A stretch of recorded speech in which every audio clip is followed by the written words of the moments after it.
Hello future or current parents, today's video is all about education around the SIDS topic. SIDS stands for Sudden Infant Death Syndrome, and I'm sure that whether if you are a new parent or maybe you have kids already, you'll find it very useful and refreshing to give you the best knowledge around this topic that is super important. So let's start with the video now.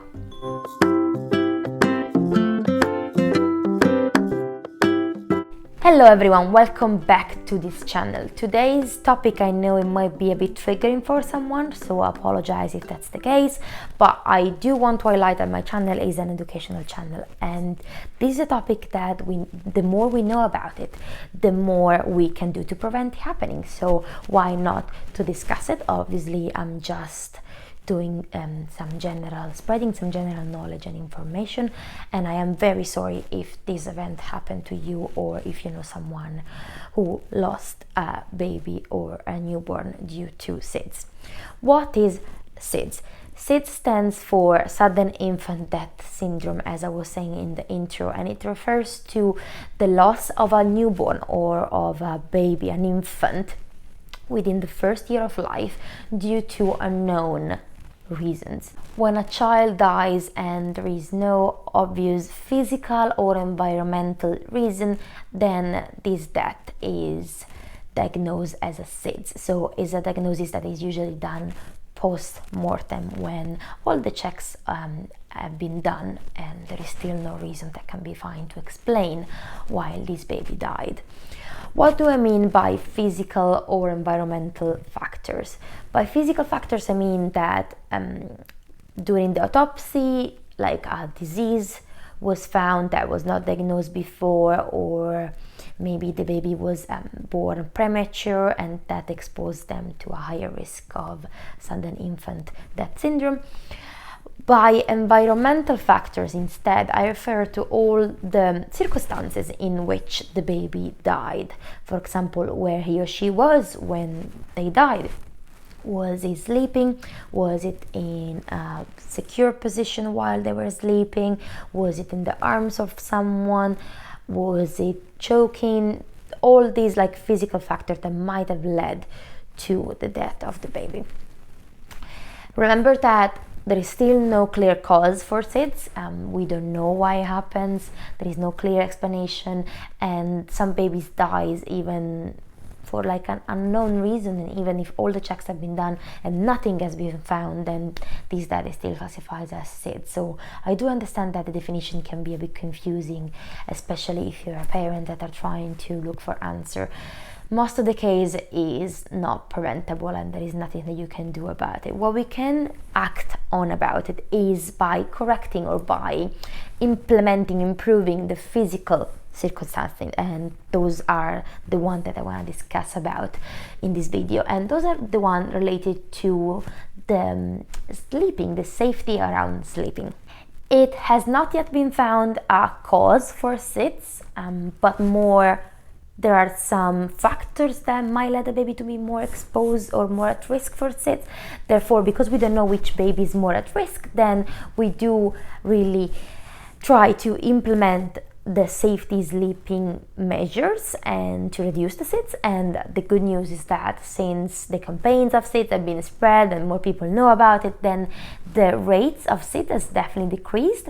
In the developing countries now, the rate is 1 every 2,000 baby a year dies of SIDS, so it's definitely lower than what it was 20 or 30 years ago.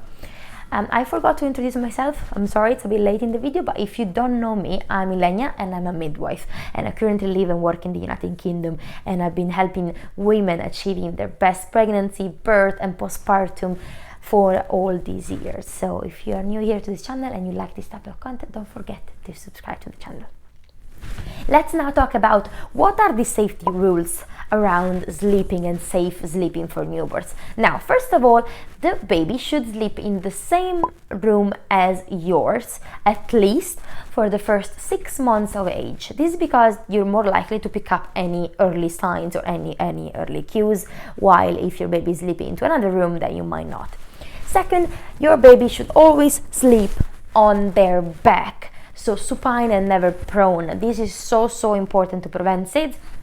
In the prone position, yeah, you might think, oh, they're sleeping better, but in real factor, like the respiratory tract is not in the best position to cope or to respond to a triggering factor like vomit or just like something in the respiratory tract.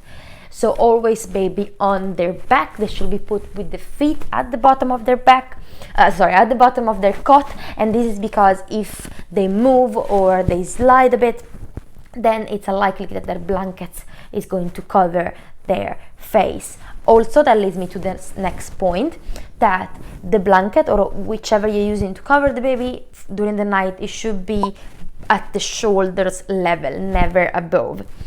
That's why nowadays we recommend for SIDS prevention also to use the sleeping sacks. Those are very good and safe for SIDS because they keep your baby warm, but they prevent baby to move their blankets on top of their faces. You might ask me, what do I do when baby starts to roll or to turn by themselves? That's absolutely fine. SIDS, the highest incidence is between 2 and 4 months. So we don't know why, but there is something that actually does not increase the risk of SIDS when babies are able to turn and roll on their back by themselves. So if you wake up and your baby is not in the supine position, don't panic. You can turn them, but you don't have to be constantly awake, obviously, to turn them as soon as they move and they change position for the one that you first put them into. The cot should be completely empty, so no stuffed animals around, no cot protection around, just the baby on a flat surface, so the mattress should be nice and flat and firm, and no pillows. A baby should have no pillows until at least a year of age. They don't need it. I know you might think they're more comfortable, but trust me, you're just gonna put them more at risk of SIDS. So flat surface on their back with the sleeping sack or the blanket if you want, but make sure it's a breathable material. Don't overheat the baby, don't cover them too much, and try to keep the room temperature always around 18 to 22 degrees. Change the room air quite often during the day so that they can have fresh air also for the night, and don't smoke around the baby. First of all, don't smoke in pregnancy as well. If you are a smoker, please do try to quit or reduce the smoking number of cigarettes at the minimum during pregnancy. Babies that are exposed to smoke and tobacco also in pregnancy are at more risk of premature births and therefore SIDS, but in general more at SIDS. But if your baby is born and is already with you, then try to avoid smoking in their house or even in the areas around the house where the baby is more likely to be. Even if you smoke outside, you do carry tobacco with you anyway, so it's very important that you wash your hand and you try to change your clothes, try to expose baby to no amount of smoking or tobacco at all. Co-sleeping is another big question when it comes down to SIDS. Co-sleeping can be done if it's done safely. Try though, if you're breastfeeding and you're falling asleep with your baby and you're in an awkward position, trying to put them back in their cot once you're finished.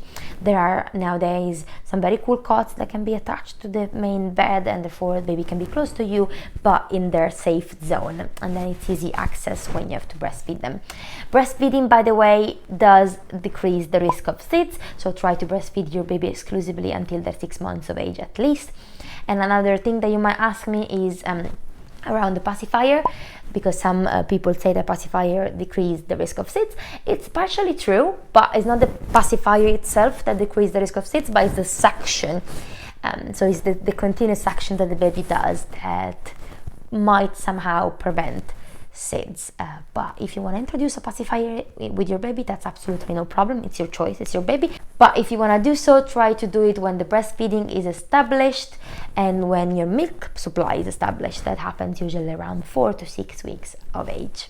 Also linked to the co-sleeping and how to sleep with a baby, try to avoid falling asleep with your baby in an armchair or in the couch. That's not a safe position for the baby to be sleeping in your arms for a long period of time, because obviously their respiratory tract is not in a straight and aligned position. And that also leads me to talking about the car seat. If a baby falls asleep during the car ride, that's absolutely no problem, but do move them into a safer surface once you get home, because sleeping in the car seat is not the best situation in order to prevent SIDS. Since we're talking about education, I do also want to highlight that investing into a first aid course might be a very good idea if you are becoming a new parent, or if you're approaching, for example, weaning and introducing solids to your baby. It's always good to know what to do if your baby is choking, or if you have to act very quickly and do some resuscitation maneuver into your infant or into your baby, into their life. So might be a good idea to invest into a small course to know what to do if this situation happens to you. That's all for this video. I hope that you learned something, and until next video, bye bye.